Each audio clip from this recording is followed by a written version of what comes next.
எல்லா புகழும் இறைவனுக்கு. நம் அனைவர் மீதும் இறைவன் புறத்தினர் அமைதியும் சமாதானமும் நிறைவாக உண்டாகும். இந்த தியான வகுப்பை நாம் துவங்குவோம்.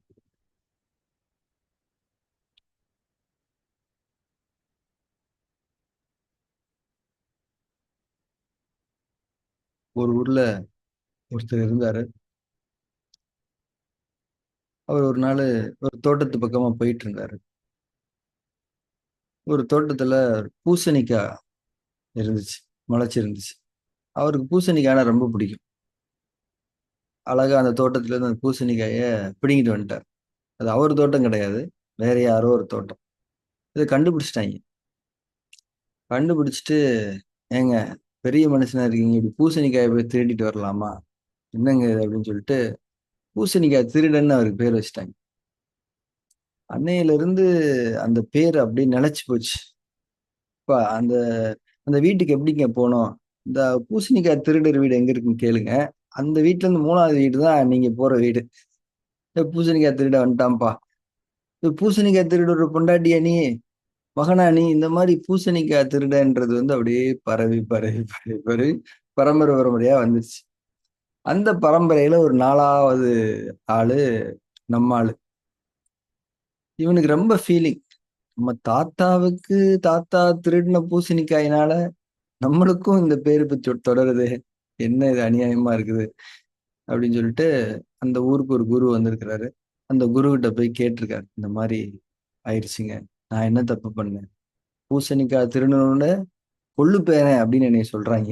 பூசணிக்காய் நான் இது வரைக்கும் சாப்பிட்டதே இல்லை. அந்த ரேஞ்சில வந்து என்னை எப்படி மன உளைச்சலுக்கு ஆளாக்கிட்டாங்க அப்படின்னு. அப்ப அந்த குரு ஒரு அட்வைஸ் பண்றாரு. நீ என்ன பண்ண, நாளையில இருந்து உங்க வீட்டுல ஒரு 10 பேருக்கு சாப்பாடு போடு.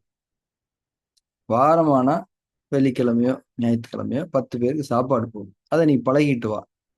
கொஞ்சம் கொஞ்சம் உனக்கு வருமான வசதிகள்லாம் வர வர ஒரு 15 பேர், 20 பேர், 30 பேர் அந்த மாதிரி நீ போட்டுட்டு வா அப்படின்னு சொல்லி அட்வைஸ் பண்ணியிருப்பாரு. அவர் அந்த மாதிரி செஞ்சிருக்கிறாரு. 10, 15, 20, 30ன்னு கிட்டத்தட்ட ஒரு 100 பேருக்கு வாரமான அவர் சாப்பாடு போடக்கூடிய அளவுக்கு அந்த பழக்கத்தை கொண்டு வந்துட்டார். ஒரு நாள் ஒருத்தவங்க வந்திருக்கிறாங்க, இன்னொரு வீடு எங்க இருக்குங்க, அந்த அன்னதானம் நடக்குதுல்ல, அந்த வீட்டுல இருந்து ஒரு 10வது வீட்டுக்கு போங்க அப்படின்னு சொல்லி அப்படியே பழகிருச்சு. அன்னதான வீடு, அன்னதான வீடு, அன்னதான வீடு, அன்னதான வீடு. அன்னதான வீட்டுடைய பையனாப்பா நீ? அன்னதான வீடு பக்கத்துல இருக்கீங்க, வாங்க வாங்க. அந்த அளவுக்கு பேர் அந்த ஊர்ல பழகிருச்சு. ரொம்ப சந்தோஷப்பட்டு இறைவனுக்கு நன்றி சொன்னாரு. அந்த குருவுக்கு வந்து தன்னுடைய நன்றியை சொன்னார். விபாசனா கல்ச்சர்ல சொல்லப்படக்கூடிய ரொம்ப ரொம்ப முக்கியமான கதை இது. ஏன்னா, நம்ம மனசுல இருக்கக்கூடிய பதிவுகள் வந்து எத்தனையோ கெட்ட பதிவுகள் இருக்கலாம். அதைத்தான் நம்ம மனசு நம்புது. நாம இப்படிப்பட்டவங்க அப்படின்ற நம்பிக்கை நம்ம மனசுக்கு, நம்ம மனசுல இருக்கக்கூடிய ரொம்ப பழமையான பதிவுகளின் அடிப்படையில ஒரு நோய் நமக்கு வந்துருச்சு, சுகமாகும். இது இப்படி, அது அப்படி, இதெல்லாம் சின்ன சின்ன விஷயம் தான் அப்படின்னு எல்லாரும் சொல்லலாம். ஆனா உங்க மனசுல நீங்க அந்த நோய் சரியாவாது, இது ஆழமான ஒரு நோயின்னு நீங்க நம்பிக்கிட்டு இருக்கீங்க. 1000 பேர் 1000 சொல்லட்டும். நீங்க ஒண்ணு நம்புறீங்கன்னா, அந்த பழைய பதிவு உங்கள அப்படித்தான் வச்சிருக்கு. பூசணிக்காய் திருடர் மாரி, அந்த பழைய பதிவு அதோட தான் உங்கள ஐடென்டிஃபை பண்ணி வச்சிருக்கு. இந்த பதிவுகளுடைய பிடியிலிருந்து நம்ம விலகணும், நம்ம மனதினுடைய தன்மைய மாத்தணும் அப்படின்னா, அன்னதானம் பண்ற மாரி தியானம் பண்ணியே ஆகணும். தியானம் மட்டும் தான் அத போக்க வல்லது. அந்த பதிவுகளின் பிடியிலிருந்து நம்மை விடுவிக்க வல்லது தியானம் மட்டும் தான். வேறு எந்த ஒரு விஷயமே விடுவிக்க முடியாது. இப்ப நீங்க வந்து ஒரு பிசினஸ் பண்ணி பெரிய ஒரு ஆளா இருக்கலாம், பெரிய ஒரு இதா இருக்கலாம். ஆனா, உங்க மனசுல நீங்க, நான் இன்னாரு, நான் இப்படிப்பட்டவன் நீங்க நம்பி வச்சிருப்பீங்க இல்லையா? அதுதான் உங்க வாழ்க்கையில நடக்கும். அத ஃபர்ஸ்ட் பிரேக் பண்ணி, நம்ம நல்லவங்க, நம்ம சமாதானத்தோட இருக்கிறோம், நம்ம மனசுல அமைதி இருக்குது அப்படின்ற ஒரு மாற்றத்தை ஏற்படுத்தக்கூடிய வல்லமை தியானத்துக்கு தான். இல்லாட்டினா பூசணிக்காய் திருடன் மாதிரி அப்படியே நம்ம நம்பிக்கிட்டே இருக்க வேண்டியது. நம்ம ஆனா எல்லா இடத்துக்கும் போவோம். அங்கேயும் நம்ம மனசு நம்மள, நீ அன்னைக்கு அப்படி பண்ணேல, நீ இன்னைக்கு இப்படி பண்ணேல, நீ அவன் தானே, நீ இவன் தானே, அன்னைக்கு இப்படி நீ வந்து நடந்துகிட்டேல, இப்படியே தான் அத சொல்லிக்கிட்டே இருக்கும் நம்மள. அது எல்லாத்தையும் விட்டுட்டு நம்ம தியானம் செய்ய செய்ய அந்த பதிவுகள் எல்லாம் அழிந்து போய்விடும். தியானம் என்பது ஒரு நல்ல செயல். அந்த தியானத்தை மனசுக்கு கொடுக்க கொடுக்க கொடுக்க கொடுக்க கொடுக்க மனசு அந்த பதிவை மறந்துடும். நம்ம ஒரு பூசணிக்காய் திருடனா இருந்தோம் அப்படின்றதெல்லாம் மறந்துடும். அதுக்கு டைமே இருக்காது. அமைதியில திளைக்கிறதுக்கும் சமாதானத்துல மூழ்கி போறதுக்குமே இது டைம் சரியா இருக்கு. அதனால தியானம் என்பது எவ்வளவு முக்கியம் அப்படின்றத பத்தி நம்ம உணர்ந்து கொள்ள வேண்டும். இது சும்மா கண்ண மூடி உட்கார்ற செயல் கிடையாது. இது வந்து நம்மை நாம் தூய்மைப்படுத்திக் கொள்ளக்கூடிய ஒரு செயல் என்பதை நாம் உணர்ந்து கொள்ள வேண்டும். இது ரொம்ப ரொம்ப முக்கியமான செயல், தேவையான செயல். தியானம் வெளியில இருந்து பார்க்கிறதுக்கு என்னங்க கண்ண மூடி உட்கார்றது ஈஸி தானங்க. கண்ண மூடி உட்கார்றது தான் உலகத்திலே கஷ்டம். பொறுமையா இருக்கிறது ஈஸின்ற மாதிரி தெரியும். ஆனா பொறுமையா இருக்கிறது தான் உலகத்திலேயே கஷ்டம். இந்த உலகத்திலேயே கஷ்டம் நம்ம மனசோட போராடுறது. வேற யார் மனசு கூடயும் போராடுறத பத்தி சொல்லல. நம்ம மனசோட நம்ம போராடுறது தான் இந்த உலகத்திலேயே ரொம்ப ரொம்ப ஒரு கஷ்டமான வேலையா இருக்கு. ஸோ அந்த வேலைய நம்ம இந்த வேலையே இல்லாம ஆக்குறோம். அதாவது நம்ம மனசு கூட எதுக்கு போராடணும்? அது நம்மோட இணக்கமா இருக்கும்போது எங்க போராட்டம் இருக்குது? அதனால வந்து அந்த ஒரு நிலையை நோக்கி நம்ம வளர்ந்தாக வேண்டும். இந்த நம்முடைய இறுதி நாளுக்கு முன்னால நாம் இந்த ஒரு நிலையை அடைந்திருக்க வேண்டும். அந்த நிலையை அடைந்து நம்முடைய வாழ்க்கை வாழ்வதுதான் மதிப்புமிக்க வாழ்க்கை. எனவே தியானம் என்பது ரொம்ப முக்கியமான ஒவ்வொரு நாள் தியான வகுப்புமே மிகப்பெரிய வாய்ப்பு என்பதை நான் புரிந்து இந்த பூசணிக்காய் திருடர் கதை வந்து எனக்குமே ரொம்பவும் பிடிச்ச கதை. ஏன்னா என் மனசுல இருக்கக்கூடிய பதிவுகள் என்னன்னு உங்களுக்கு தெரியாது இல்லையா? அவங்களுக்கு தானே தெரியும். அப்போ அது எல்லாத்தையுமே மறக்கடிக்க செஞ்சு ஒரு புதிய பரிணாமத்துல நம் ஒவ்வொருவரையும் மாற்றக்கூடிய தன்மை தியானத்துக்கு உண்டு.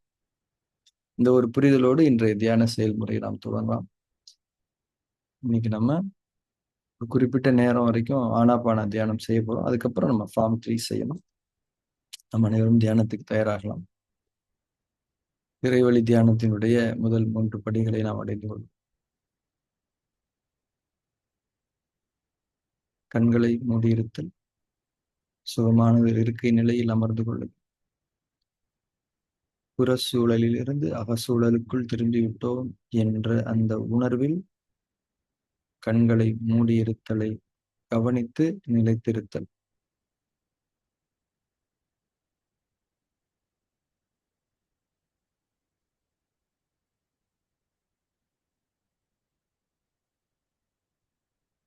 உடலை அதிட்டானாவில் நிலைப்படுத்திக் கொள்ளுங்கள்.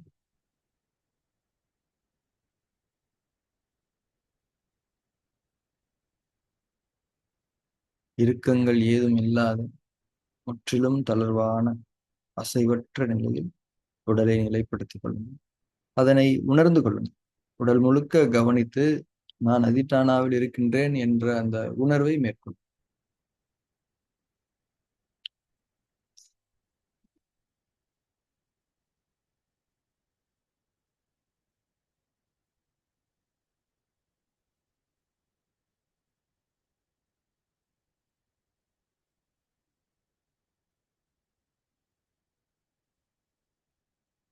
மூச்சின் மீது இயல்பாகவே கவனம் ஏற்பட்டிருக்கும்.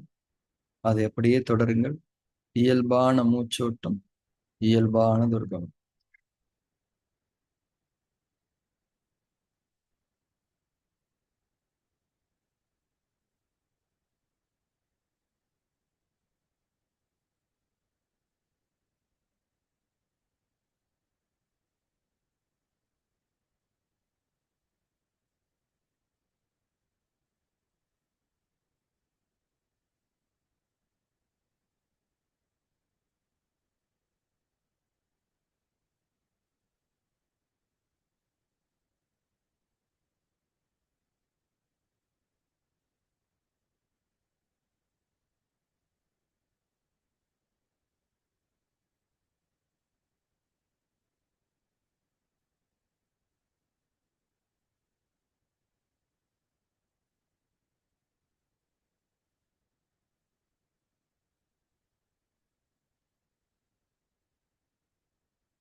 மூச்சின் மீது கவனம் இருக்கட்டும்.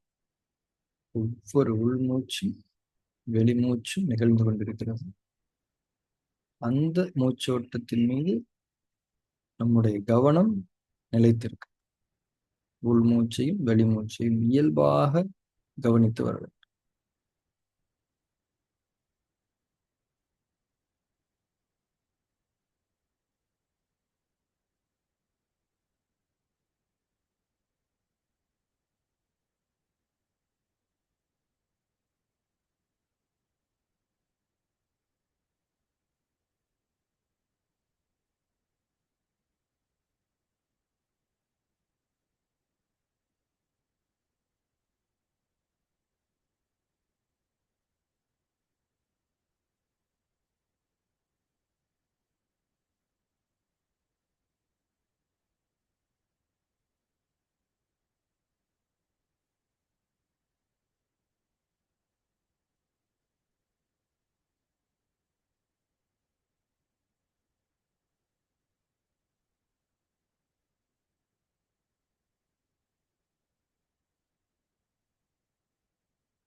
மூச்சின் மீது கவனம் இருக்கட்டும்.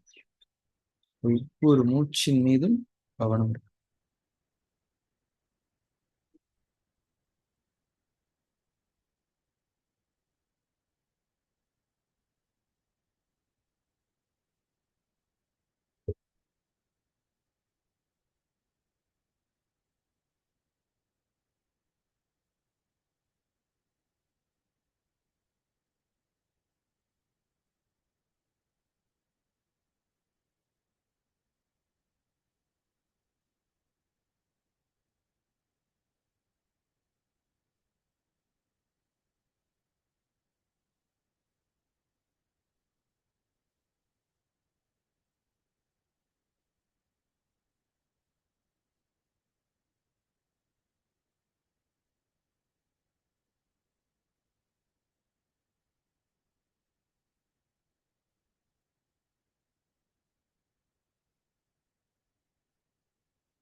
மூச்சின் மீது கவனம் இருக்கட்டும். எண்ணங்கள் இடையிடையே ஏற்பட்டு திசை மாற்றம் அடைவதை நாம் தவிர்க்க முடியாது. அது மனம் இரண்டினுடைய இருப்பும் இயக்கமும். நினைவூட்டல் வரும்போது மூச்சின் மீது கவனத்தோடு தியானத்தில் தொடர்ந்து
நம்ம ஃபார்ம் 3 செய்ய போகிறோம். அப்படியே ஷிஃப்ட் ஆகணும். ப்ராப்பரான புரிதலோட ஷிஃப்ட் ஆகணும். நம்ம என்ன பண்ணிட்டு இருந்தோம், இப்போ என்ன பண்ண போகிறோம் அப்படின்ற அந்த புரிதலோடு ஷிஃப்ட் ஆகணும். கவனங்களை தளர்த்தி கொள்ளுங்கள். சாட்சி பாவனையில் இருக்க தொடங்குங்கள்.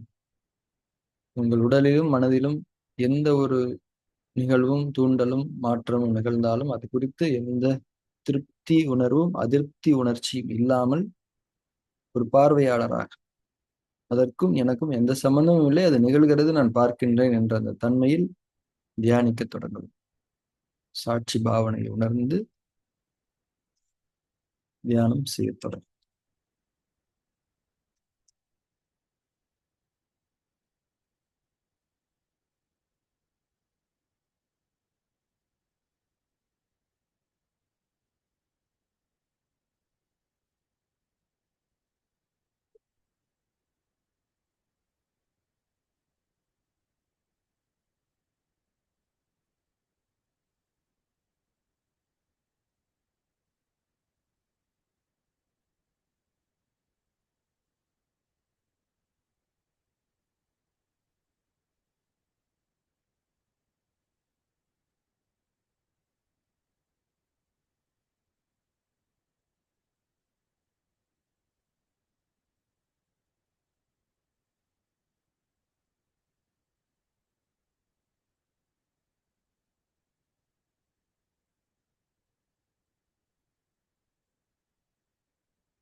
அதிட்டானாவிலிருந்து தளர்ந்து கொள்ளுங்கள்.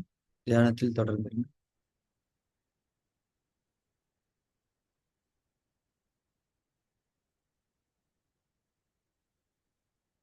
அதிட்டானாவிலிருந்து தளர்ந்து தியானத்தில் தொடர்ந்திருத்தல் என்பது எந்த விதமான செயலையும் தியான நுட்பங்களையும் செயல்படுத்த வேண்டிய அவசியம் இல்லாத நிலை. வெறுமனே நீங்கள் அமர்ந்திருந்தால் போதும்.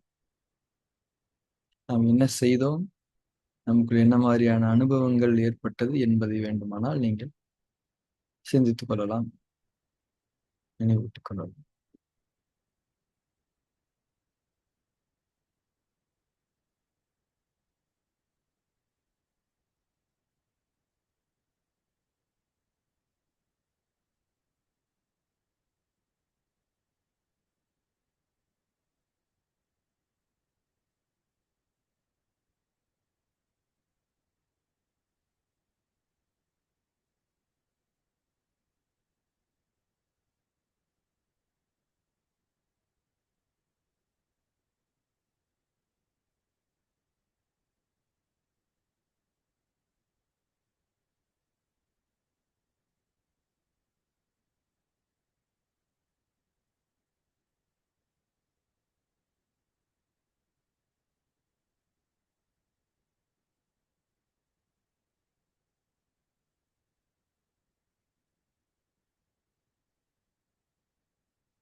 அனைவரும் தியானத்தை நிறைவு செய்து கொள்ளுங்கள்.